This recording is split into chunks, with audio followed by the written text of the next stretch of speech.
Hey there, welcome to this episode of You Buy It, I Play It. This time we're talking about Ducati World Championships, an oldish game that has some really kind of horrifying faces in it. I mean, look at this weird helmet thing.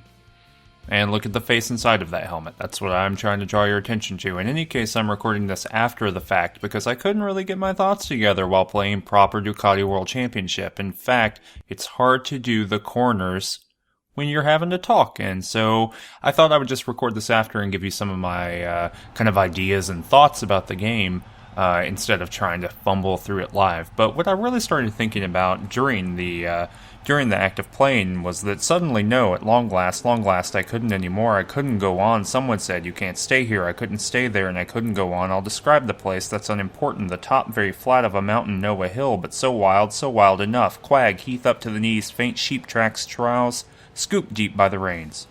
It was far down in one of these I was lying out of the wind, glorious prospect, but in the mist that blotted out everything, valleys, isles, and plains, and sea. How could I go on? I shouldn't have begun. No, I had to begin. Someone said, perhaps the same, what possessed you to come?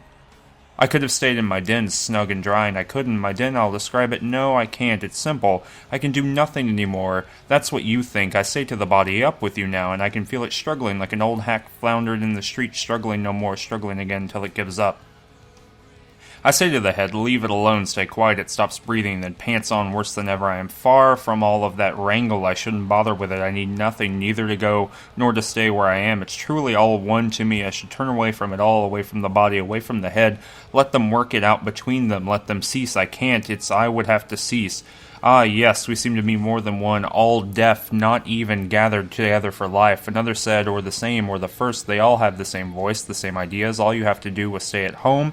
Home. They wanted me to go home, my swelling place, my dwelling place, but for the mist with good eyes, with a telescope, I could see it from here. It's not just tiredness. I'm not just tired. In spite of the climb, it's not that I want to stay here either.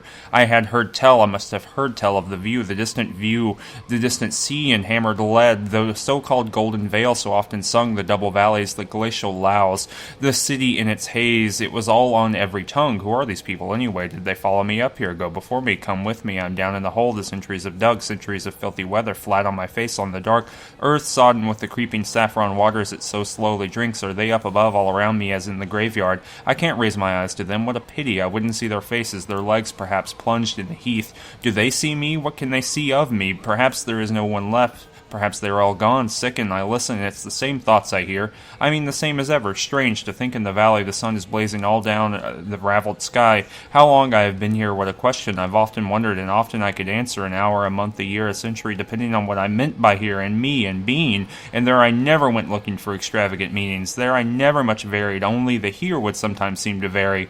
Or I said, I can't have been here long, I wouldn't have held out. I hear the curlews. That means the close of day, fall of night, for that's the way with curlews, silent all day, then crying when the darkness gathers. That's the way with those wild creatures, and so short-lived compared with me.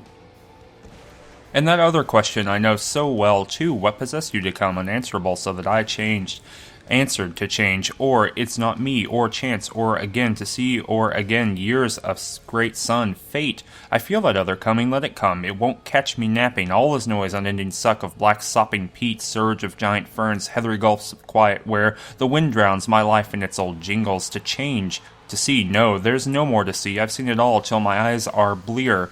Nor to get away from harm. The harm is done. One day the harm was done. The day my feet dragged me out, that must go their ways. That I let go their ways and drag me here. That's what possessed me to come. And what I'm doing, all important, breathing in and out and saying with words like smoke, I can't go, I can't stay, let's see what happens next. And in the way of sensation? My God, I can't complain. It's himself all right, only muffled like buried in snow. Less the warmth, less the drowse. I can't follow them well. All the voices, all the parts, partly well. The cold is eating me, the wet too, and at least I could presume so. I'm far. My rheumatism in any case is no more than a memory. It hurts me no more than my mother's did when it did hurt her. Eye-ravening, patient in the haggard vulture face, perhaps it's carrion time. I'm up there and I'm down here, under my gaze floundered.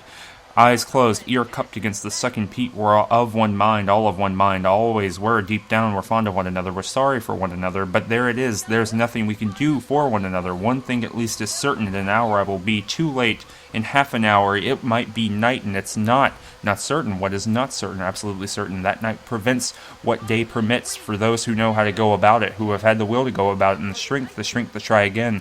Yes, it will be night, and the mist will clear. I know my mist, for all my distraction, the wind freshen, and the whole night sky open up above the mountain with its lights, including the bears, to guide me once again on my way. Let's wait for night.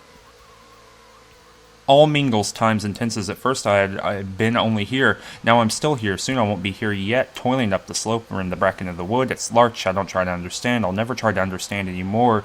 That's what you think for the moment. I'm here, always have been, always will be. I won't be afraid of the big words anymore. They are not big. I don't remember coming. I can't go all my little company. My eyes are closed and I feel the wet humus harsh against my cheek. My hat is gone and it can't be gone far. The wind has swept it away. I was attached to it. Sometimes it's the sea, other times the mountains. Often it was the forest, the city, the plain too. I flirted with the plain too. I've given myself up for dead all over the place, of hunger, of old age, murdered, drowned, and then for no reason, of tedium. Nothing like breathing your last to put a new life in you. And in the rooms, natural death, tucked up in bed, smothered in household gods, and always muttering the same old mutterings, the same old stories, the same old questions and answers. No malice in me, hardly any stulti or stoltissimo, never an imprecation, not such a fool, or else it's gone from the mind. Yes to the end, always muttering to lull me and keep me from company, and all years, always, all years for the old stories, as when my father took me on his knee and read me the one about Dro Bream, or Breen, the son of a lighthouse keeper, evening after evening, all the long winter through. A tale, it was a tale for children. It was happening on a rock in the storm. The mother was dead, and the gulls came beating against the light. Joe jumped into the sea, and I remember, a knife between his teeth, did what had to be done, and came back. That's all I remember this evening. It ended quickly. It ended happily. It began unhappily, and it ended happily. Every evening, a comedy for children.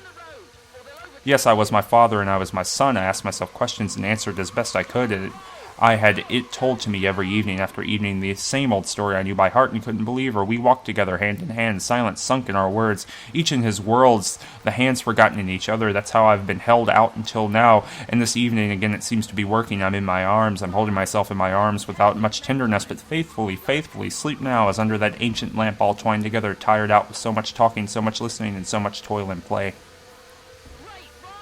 Anyway, thanks so much for checking out my video on Ducati World Championship. If you liked this video, go ahead and hit that like button. If you thought this was an interesting kind of way of talking about Ducati World Championship, my kind of critical ideas, go ahead and hit that subscribe.